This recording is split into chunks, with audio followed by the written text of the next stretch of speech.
Was beginning to think you weren't coming, Master.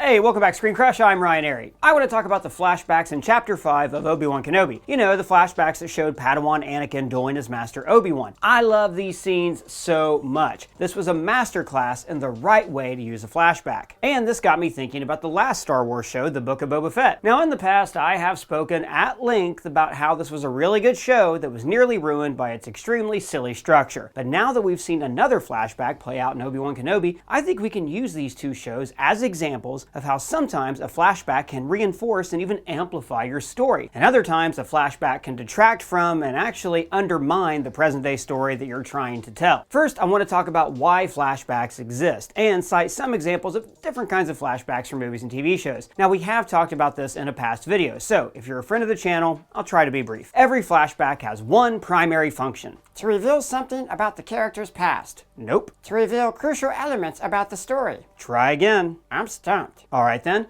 flashbacks can accomplish all of those things that you just said and a lot more. But the primary reason that flashbacks exist is to progress the story that is happening in the present day. See, you just named some important functions that flashbacks have. They can provide us with information about a character's motivations, like Cersei's childhood prophecy in Game of Thrones. Or they can let us know why two characters are friends, like John Kreese and Terry Silver in Cobra Kai. Or sometimes a flashback just gives us information that the characters don't even have, like in Godfather 2. But all of these flashbacks serve the story that is happening in the here and now. For instance, the show Lost was structured around flashbacks. I mean, no spoilers for that show, I haven't even seen it. But I know that the people were stuck on an island and they frequently cut back to their lives before. To understand how these characters will react to events on the island, we have to know who they were in the real world. And all of these flashbacks are structured around characters remembering their past. But, I mean, the greatest use of any flashback in any story was in Godfather 2. The movie's present-day timeline follows gangster Michael Corleone trying to consolidate his family's criminal empire while also trying to keep his actual family together. Now, the flashbacks show his father, Vito Corleone, arriving in America and slowly building up that same criminal empire. But the flashbacks are showing the root causes of the problems that Michael is experiencing in the present day, that his family tree has rotten roots. But the Godfather 2's flashbacks also work because they are not jarring. Each one is placed in the perfect spot when tensions are high in the present day and we're wondering how the hell Michael can get out of this jam, and then we fade into the sepia-toned world of young Vito. Michael begins the movie with everything: a sprawling empire, a big house, large family. Vito's journey leads him upwards throughout the movie, while Michael's journey leads him downwards. Writer Pat Verducci said it best: if you have to use a flashback, make sure whatever happens in the flashback moves the present story forward. What does the character remember or learn in the flashback that urges them to action in the here and now? So, I'll talk about Obi-Wan Kenobi's perfect flashback in just a bit, but first, let's talk about that weird-ass structure in the Book of Boba Fett. And it's not weird just because we randomly cut to a completely different story for 2 episodes. The Book of Boba Fett's use of flashbacks confused the story the show is trying to tell, and the flashbacks actually make the protagonist less relatable. And don't get me wrong, I love the story that's told in the flashbacks. Boba Fett in the belly of the beast finds a tribe, learns a new way of life, and then it all falls apart. The story is good.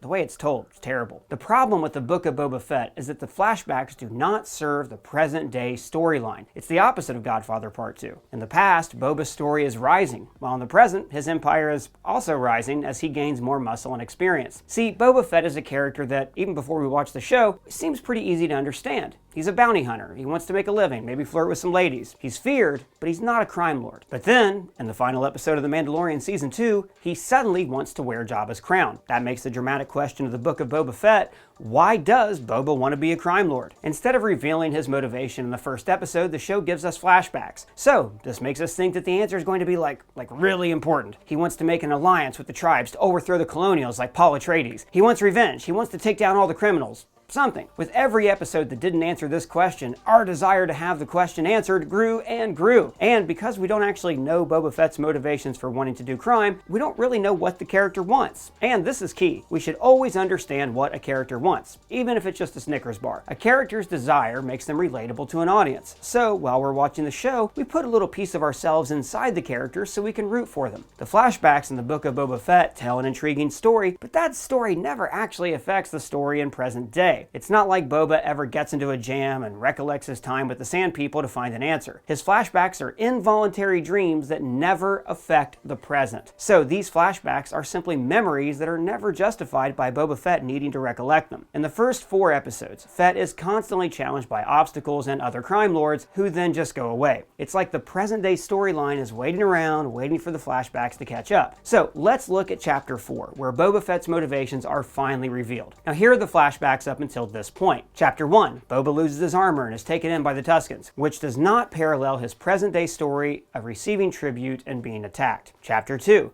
the Hutts challenge his rule over Tatooine, while in the past, he becomes part of the Tusken tribe. Now, he does take meetings in both the present and then the flashback, but the events don't really parallel each other. Now, Episode 3's flashback, it works the best of any episode. In the same chapter where Boba loses his Tusken family, we see him befriend the Mods in the present day. So I guess you could say that this loss of the Tuskens taught him that he needs allies. Then the episode ends with the Pikes arriving to take over Tatooine. So Episode 3 left off with the Pikes' arrival, and Episode 4 begins with the flashback. In this flashback, Boba is done with that Tusken life. He wants his ship back from Jabba, so he saves Fennec Shan's life and tells her what he wants to do. And I'm gonna kill that bloated pig who double-crossed me.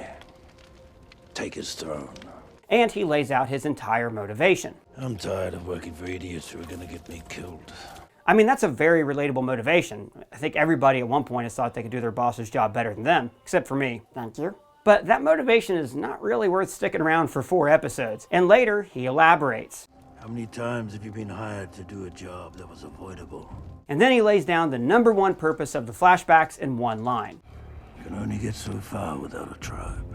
Now this line seems like it should influence events in the present, like Boba is looking back to remember why he got into this. And maybe that is the case because in Boba's next scene he has a meeting with all the local crime bosses to gauge their support. But this flashback actually seems inconsequential to him forming a coalition. Let me explain. Boba Fett has a problem in the present. He is outmuscled by the Pikes. Now in a normal show, he would think about this problem, remember his time with the Tuskens, and decide, I need a tribe. But in this show, the Pikes show up, he goes to sleep, and then he dreams about how he met Fennec Shand and got back to his ship. Now this is the moment when he tells her that he wants to take over Jabba's throne, but that moment does not actually help him out in the present timeline. And after he wakes up, we cut to a long sequence of New Baka at Jennifer Beals' place. So by the time the crime lords actually meet, we've lost the meaning of that flashback. This whole season is filled with scenes that you could have just re-edited, placed them in a different order, and they would have made more sense. Like this. You can only get so far without a tribe. Looks like you could use a job.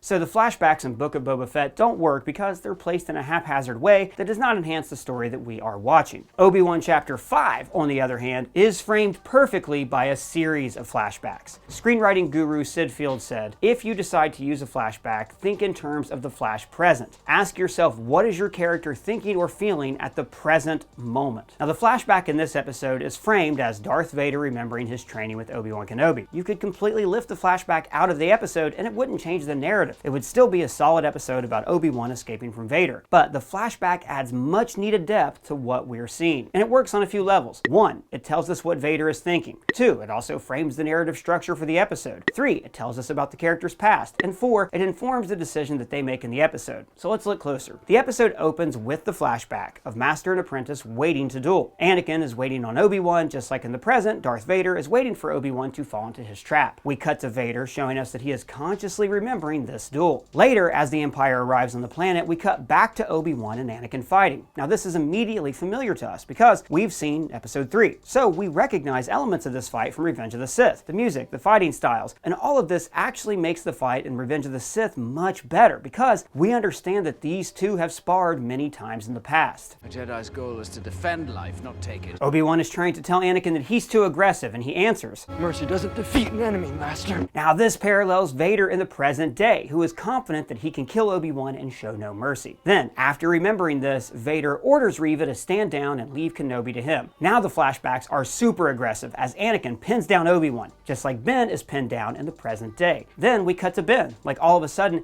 he's the one who's remembering. In the past and present, Ben realizes that he can't win the fight. Now this memory makes Ben decide to give himself up, that there are alternatives to fighting. This is when he surrenders so he can speak to Reva and make a deal. Unlike the Book of Boba Fett, But a character remembering the past actually affects their actions in the present. Ben is a prisoner in the present. He's pinned down in the past. Anakin disarms him, and Ben realizes that his Padawan is too strong to face in a straight-up fight. Your need for victory, Anakin, it blinds you. Then we cut from the flashback to Vader showing up. He stops the ship with the Force. Just like Anakin in the past, he is blinded by his need for victory. Then the real ship takes off. So then, in the flashback, we see Obi-Wan win his duel by outsmarting Anakin, throwing him off balance and taking his saber. The events in the past and the present mirror one another perfectly. But your need to prove yourself is your undoing. And this whole training sequence is also bittersweet. It's nice to see these two actors on screen again after all this time, but we know how it all ends. You were the chosen one! I hate you! So that makes this fight fun, but sad. So Vader is remembering all of this along with us, and we think, just for a moment, that maybe Reva's betrayal will catch him unawares. But it turned out that Vader learned his lesson from his old master, and he was playing Reva all along. Did you really believe I did not see it, youngling? This flashback brilliantly adds character history. It supports the structure of the episode and lets us know what the characters are thinking in the present moment. It gets everything right that Boba Fett gets wrong. But what are your feelings on the flashback end of the episode and on the Book of Boba Fett? Let me know in the comments below, or you can @ me on Twitter. And if it's your first time here, please subscribe and smash that bell. For Screen Crush, I'm Ryan Airy.